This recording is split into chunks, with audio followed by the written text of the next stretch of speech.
Okay, एक चीज़ ध्यान रखिएगा कि जब आप लोग वहाँ पे एंट्री करोगे तो वो जो एग्जामिनेशन सेंटर वाला है वो आपको एक कागज़ पकड़ाएगा, ठीक है। वो कागज़ बिल्कुल दिखने में आंसर शीट की तरह होता है, बट वो आंसर शीट नहीं होता है। वो सिर्फ आपको इसलिए दिया जाता है वो कागज़ बिकॉज आप एक टेक्निकल चीज़ पे काम कर रहे हो, और अगर किसी वजह से आपका कंप्यूटर बंद हो जाता है, मान लो आपका पैर लग गया, लाइट फ्लक्चुएट हुई, किसी भी वजह से अगर आपका सिस्टम बंद हो जाता है तो आपने जो टिक किए हुए आंसर होते हैं वो हट जाते हैं, ठीक है। तो आपको क्या होगा, फिर से क्वेश्चन पढ़ना पड़ेगा। वो सिर्फ 10 मिनट का टाइम देता है, तो वो पेपर आपको सिर्फ उस समय हेल्प करता है कि मान लो अगर कंप्यूटर बंद हो जाए, आपने जैसे फर्स्ट का सी टिक किया है कंप्यूटर पे, तो आपने कागज में भी फर्स्ट का सी लिखना है, आपने फर्स्ट का डी लिखा है तो आपने भी इसमें फर्स्ट का डी लिखना है। वो कागज सिर्फ और सिर्फ रफ काम के लिए दिया जाता है, चाहे तो यूज करो। अगर लग रहा है कि मेरा टाइम खराब हो रहा है तो उस कागज को मोड़ मार के किनारे रख दो। आपका ऑनलाइन एग्जाम है तो आप लोगों को कंप्यूटर पे ही टिक करना है। ये चीज क्लियर हुई? ठीक है। दूसरी चीज ये है कि उसमें 1 से लेके 100 तक नंबरिंग होता है, तो ये मत सोचना आपके पास 100 क्वेश्चन आएंगे, क्वेश्चन आपके पास 50 ही आएंगे। 50 में से पास होने के लिए आप लोगों को सिर्फ और सिर्फ 17 नंबर चाहिए होता है, ठीक है। 17 नंबर वाला क्या होता है, पास होता है। अगर किसी के 16 नंबर आते हैं तो 16 नंबर वाला फेल होता है, 17 नंबर वाला पास होता है। 17 नंबर वाले को एक ग्रेस मार्क्स मिलता है, वो पास हो जाता है, ठीक है। एक और चीज़ ध्यान रखेंगे, जो क्वेश्चन हमें नहीं आता है उसके ऊपर टाइम स्पेंड नहीं करेंगे। जो क्वेश्चन हमें पहले नहीं आ रहा है वो हमें बाद में भी नहीं आएगा, ठीक है। तो उससे तुक्का मारो और आगे बढ़ जाओ, क्योंकि माइनस मार्किंग नहीं है तो अटेम्प्ट सारे करने हैं। माइनस मार्किंग का मतलब ये है अगर कोई गलत आंसर भी हमारा चला जाता है तो हमारे नंबर नहीं कटेंगे, ठीक है। तो इट मीन्स हमें अटेम्प्ट सारे करने हैं, 50 के 50 क्वेश्चन सॉल्व करने हैं। क्वेश्चन थोड़े से लेंदी आते हैं, इसलिए बोल रही हूँ कि जो क्वेश्चन नहीं समझ में आ रहा है उसके ऊपर टाइम स्पेंड मत करना, किसी पे भी तुक्का मार के आगे बढ़ जाना, ठीक है। यहाँ तक चीज़ क्लियर हुई? ओके, पहली चीज कंप्यूटर पे ही टिक करना है। दूसरी चीज पास होने के लिए 17 नंबर चाहिए। तीसरी चीज कि जो क्वेश्चन हमें नहीं समझ में आ रहा है उसमें फालतू में टाइम नहीं लगाना है, ठीक है। अच्छा, इसके अलावा उन 50 क्वेश्चन में से हो सकता है 2-4 क्वेश्चन ऐसे आ जाएं आपके पास कि जहां पर क्या होगा, ए पे आंसर होगा, बी पे आंसर होगा, सी पे आंसर होगा और डी पे लिखा होगा उपरोक्त सभी, यानी कि ऑल ऑफ दी अबव। जहाँ कहीं पर जहाँ पर भी जिस भी ऑप्शन में हमें उपरोक्त सभी दिखाई देगा, हमने किस पे टिक करना है, उपरोक्त सभी पे। हाँ, कहीं कहीं पर क्या होगा कि क्वेश्चन रहेगा और पहली ऑप्शन पे लिखा रहेगा निम्न सभी। निम्न सभी मतलब नीचे दिए गए सारे उत्तर सही हैं, ऑल ऑफ द बिलो। उस कंडीशन पे हमें किस पे टिक करना है, ऑल ऑफ द बिलो पे, यानी कि नीचे दिए गए सारे उत्तर सही हैं, यानी कि निम्न सभी पे, ठीक है। कहीं कहीं पर क्या होगा, ए पे आंसर होगा, बी पे आंसर होगा, सी में लिखा होगा सभी यानी कि ऑल, और डी पे भी आंसर होगा। उस कंडीशन पे हमें किस पे टिक करना है, सी पे, यानी कि ए भी सही है, बी भी सही है और डी भी सही है, ठीक है।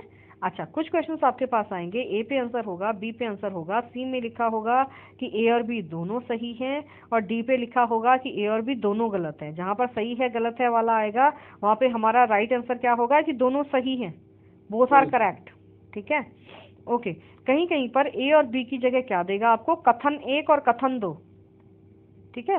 और नीचे से आपको वो रोमन में 1 2 3 4 दे देगा, क्योंकि कथन 1 पे रोमन वाला 1 लिखा होगा, कथन 2 पे रोमन वाला 2 लिखा होगा। तो उसमें क्या करना है हमें, कथन 1 कथन 2 दोनों सही हैं। और अगर वो रोमन वाले भी आते हैं 1 2 3 4 लिखे हुए जैसे होते हैं, तो वो भी क्या आएंगे, 1 और 2 दोनों सही हैं। आंसर क्या क्या होगा जो अभी तक मैंने आपको बताया, जहाँ कहीं पर हमें उपरोक्त सभी दिखाई देगा उपरोक्त सभी, जहाँ पर हमें निम्न सभी दिखाई देगा निम्न सभी, जहाँ पर सभी दिखाई देगा सभी, ए और बी दोनों सही हैं, कथन 1 कथन 2 दोनों सही हैं, और 1 2 दोनों सही हैं। लेकिन कहीं कहीं पर होगा कि 4 अलग अलग ऑप्शन होंगे जिसमें ना तो उपरोक्त सभी होगा, ना निम्न सभी, ना ही कथन 1 कथन 2 है। क्वेश्चन है और क्वेश्चन के 4 अलग अलग आंसर हैं, और हमें अगर कोई चीज़ नहीं समझ में आ रही है, हमारे पढ़े हुए में से नहीं आया है, तो जब हमने तुक्का ही मारना है तो हम एक पकड़ेंगे जो होगा डी, डी फॉर डॉग, चौथे वाला। हाँ, चौथा वाला आंसर, ठीक है।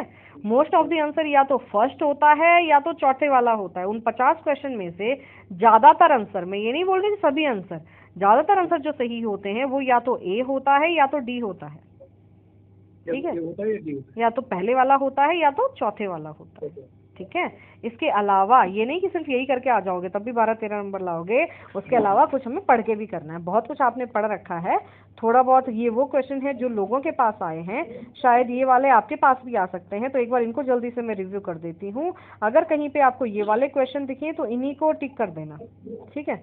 आपके पास आएगा कि भारत की पहली बीमा कंपनी कौन सी थी, तो ओरिएंटल लाइफ इंश्योरेंस। ओरिएंटल क्या थी? भारत की पहली बीमा कंपनी थी। आपके पास आएगा कि आधुनिक बीमे का सिद्धांत किसने दिया था? तो लॉयड्स ने। लॉयड्स क्या था? लंदन का कॉफी हाउस था। आपके पास आएगा कि राष्ट्रीयकरण के बाद कौन सी कंपनी आई थी? तो जीवन बीमा निगम राष्ट्रीयकरण के बाद आई थी। राष्ट्रीयकरण को बोलते हैं आफ्टर नेशनलाइजेशन। नेशनलाइजेशन के बाद कौन सी कंपनी आई थी? तो LIC। आपके पास जो ज्यादातर क्वेश्चन आएगा वो ये आएगा कि बीमा कंपनियों के लिए नियम निर्देश कौन बनाता है? तो IRDA, insurance regulatory and development authority, बीमा विनियामक विकास प्राधिकरण। कभी कभी IRDA भी लिखा हुआ होता है, ठीक है। IRDA, हाँ, हिंदी में IRDA लिखा होगा, इंग्लिश में IRDA। बीमा कंपनियों के लिए नियम निर्देश कौन बनाता है? तो IRDA। आपके पास आता है कि सन 2000 में एक एक्ट पारित किया गया था जो कि बीमा कंपनियों के लिए नियम निर्देश बनाता है, तो वो भी कौन होता है? IRDA। आपके पास आएगा बैंकों के लिए रूल रेगुलेशन कौन बनाता है? तो RBI, reserve bank of India. बैंकों के लिए कौन बनाता है? RBI। पूंजी बाजार के लिए कौन बनाता है? तो सेबी। सेब बड़ा होता है, सेबी मतलब छोटा वाला सेब, ठीक है। Security exchange board of India. तो पूंजी बाजार के लिए कौन बनाता है? सेबी। बैंकों के लिए हो गया RBI और इंश्योरेंस के लिए हो गया IRDA। आपके पास आता है कि रमेश एक पॉलिसी खरीदना चाहता है, इसका क्या तात्पर्य है? एक होगा, कभी कभी आंसर आता है कि वो बीमारी से ग्रसित है, कहीं कहीं पे लिखा होगा कि उसको कैंसर है। क्योंकि उसके जो 3 ऑप्शन होते हैं वो होता है कि वो जिम जाता है, वो फुटबॉल खेलता है, वो ऑफिस जाता है। तो इस चीज़ों के लिए बीमे की जरूरत नहीं होती है।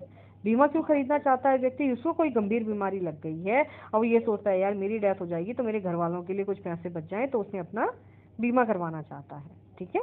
आंसर क्या होगा? हाँ जी, उस कंडीशन में बीमा नहीं, वो तो सिर्फ क्वेश्चन ये पूछ रहा है कि करवाना चाहता है तो किस कंडीशन में करवाएगा, कि भैया उसको कोई बीमारी लग गई है या वो उसको कैंसर है, इस वजह से वो बीमा करवाना चाहता है।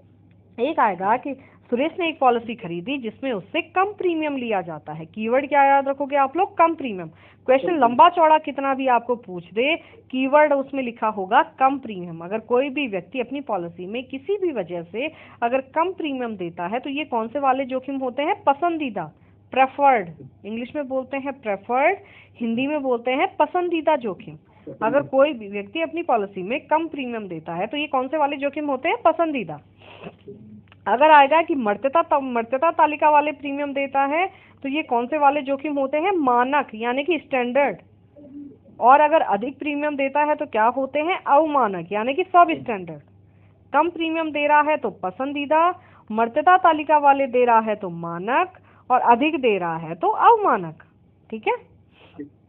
एक आपके पास आएगा कि रमेश एक M कंपनी का एजेंट है और वो अपना कोड सरेंडर करके N कंपनी में लेना चाहता है। 80% लोगों के पास ये वाला क्वेश्चन आता है। एक कंपनी से दूसरी कंपनी में अगर आप कोड स्विच करते हो तो कितने दिन का टाइम लगता है? 90 दिन का। हाँ, एक कंपनी से दूसरी कंपनी में कोड स्विच करने में कितना टाइम लगता है? तो 90 दिन का। एक आता है कि रमेश ने 25 वर्षों के लिए 50 लाख का बीमा खरीदा है और उसको उत्तर जीविता लाभ काट के मिलता है, तो वो कौन सी वाली पॉलिसी है?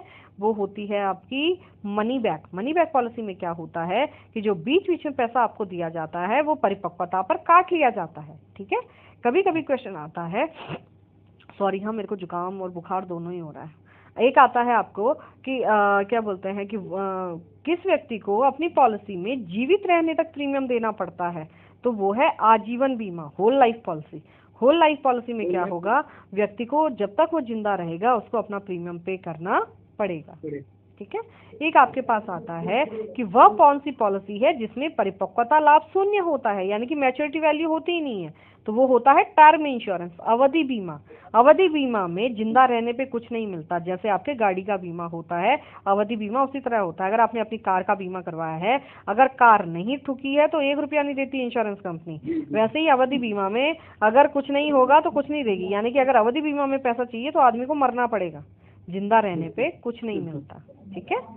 अच्छा, एक आपका आता है कि रमेश एक एजेंट है जो कि ग्राहक से प्रीमियम एकत्रित करता है अपना कमीशन काटे बिना। इसको ये कितने समय में जमा करवाना है? तो 24 घंटे में।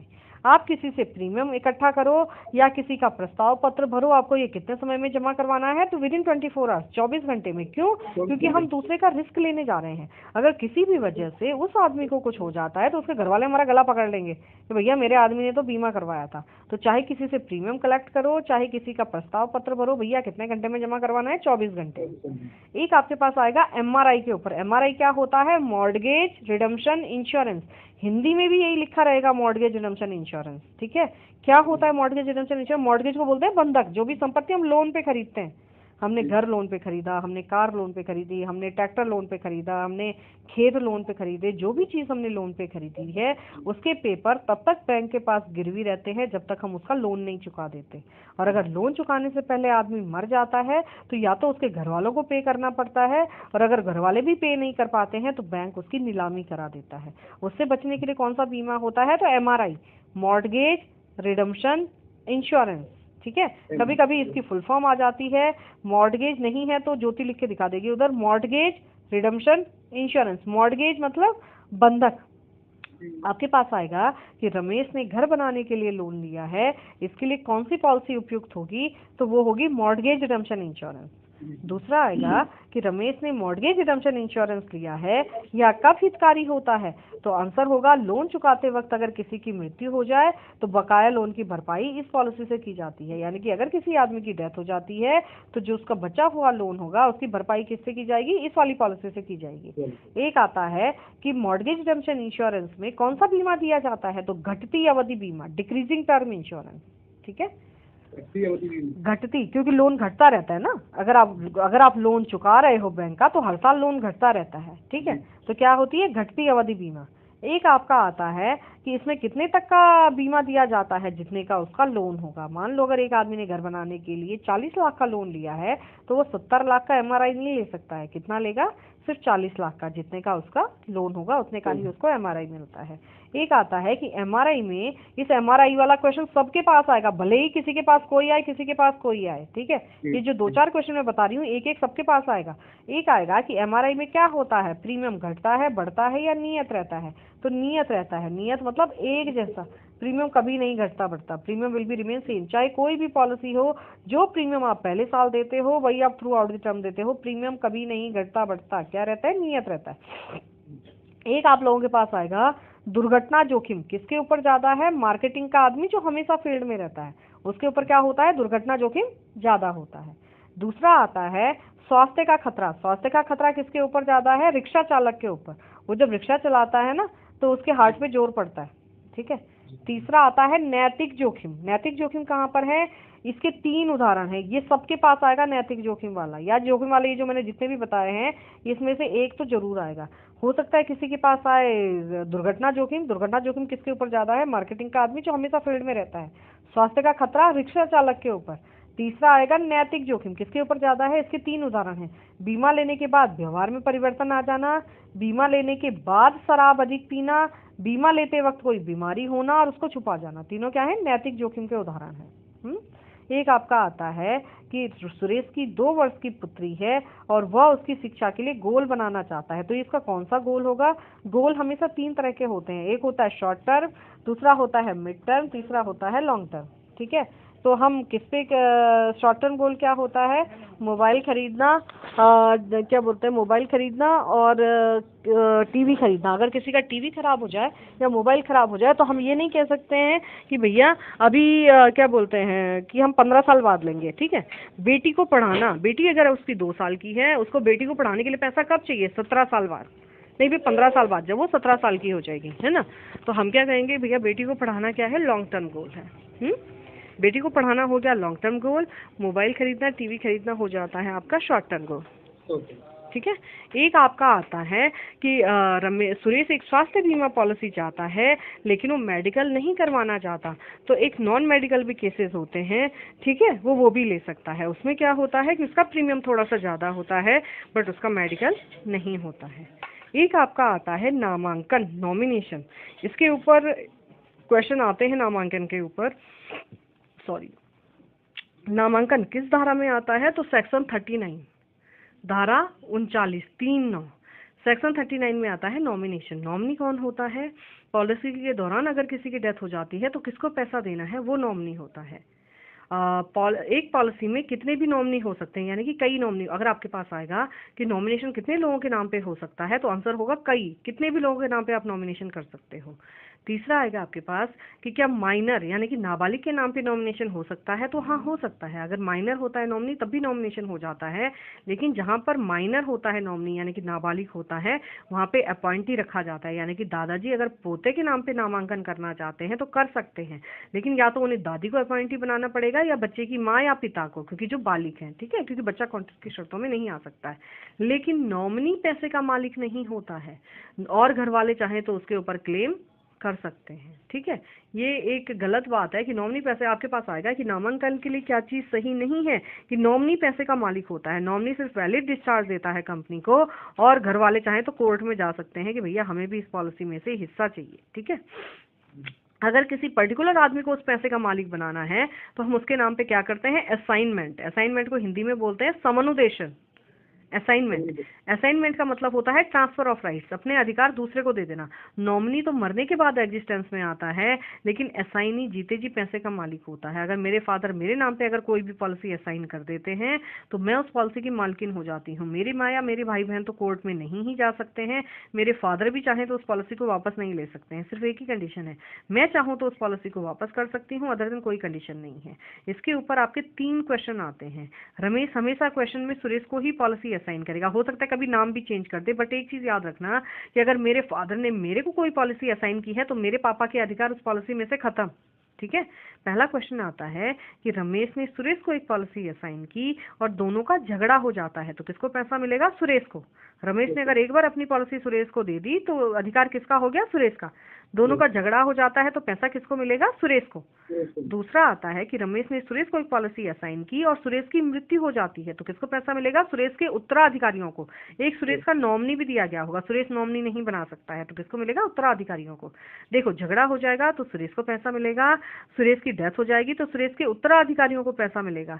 तीसरा आता है कि रमेश ने सुरेश को एक पॉलिसी असाइन की और रमेश उस पॉलिसी को वापस चाहता है, तो कैसे होगी, सुरेश चाहेगा तो वापस होगी, अदर दिन वापस नहीं होगी, ठीक है। एक आता है कि एफपीआर मिलने का अर्थ क्या होता है, प्रथम प्रीमियम रसीद मिलने का अर्थ क्या होता है। तो प्रथम प्रीमियम रसीद मिलने का मतलब होता है कि अनुबंध शुरू हो चुका है, कॉन्ट्रैक्ट हैज बीन स्टार्टेड, ठीक है। एक आता है प्रकटीकरण का अर्थ क्या होता है। प्रकटीकरण का अर्थ होता है कि अपने बारे में जो भी जरूरी जानकारी है वो कंपनी को सच सच बतानी है। गायब हुए व्यक्ति के केस में यदि कोई आदमी गायब हो जाता है, यानी कि उसकी डेड बॉडी भी नहीं मिली है, ये भी नहीं पता है कि जिंदा है कि मुर्दा है, तो उस कंडीशन में कितने साल का वेटिंग पीरियड होता है, 7 साल। 7 साल तक घर वालों को वेट करना पड़ेगा, 7वें साल उसको मृतक घोषित कर दिया जाएगा। एक आता है कि वह कौन सी पॉलिसी है जो सरकार द्वारा नहीं बल्कि किसी बीमा कंपनी द्वारा गरीब लोगों के लिए बनाई गई है, तो वो है जन आरोग्य योजना। जन आरोग्य योजना क्या है, गरीबों के लिए बनाई गई है। एक आपका आता है कि इसमें कम से कम बीमा धन और अधिकतम कितना होता है बीमा धन, तो कम से कम बीमा धन होता है 5,000 रुपए, ज्यादा से ज्यादा होता है 30,000 रुपए। आपके पास आता है कभी